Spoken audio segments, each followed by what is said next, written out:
आज सुंदर भाव तिरंगा यात्रा कामाख्यानगर में अनुष्ठित होती दलगत निर्विशेष समस्त जनसाधारण सामिल होती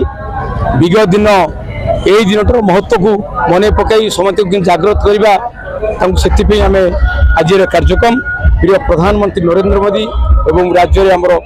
मोहन चरण माझी इंगित निर्देश भारतीय जनता पार्टी सहित समस्त नागरिक आज ये जोग देते विशेष भाव बहुत बहुत धन्यवाद सामाजिक बंधुगण आ कामाख्या विशेष भाव जो भौणी मैंने बहुत संख्यार आज ये जोग देते मोर असीम बहुत बहुत धन्यवाद। तिरंगा रैली तिरंगा यात्रा जनजागरण करने लोक मान मन में देश प्रेम उद्रेक करने भारत स्वाधीनतार स्वाद प्रति लोक को पहुँचाई गोटे अभिनव प्रयास भारतीय जनता पार्टी आज कामाख्यानगर ठारे कामाख्यानगर नगर मंडल तरफ लोक मान मन में गोटे उत्साह आने आज विशाल तिरंगा रैली आयोजन करथिला। माननीय विधायक शत्रुघ्न जेना आम संगे उपस्थित थे ये अंचल समस्त बहु संख्यार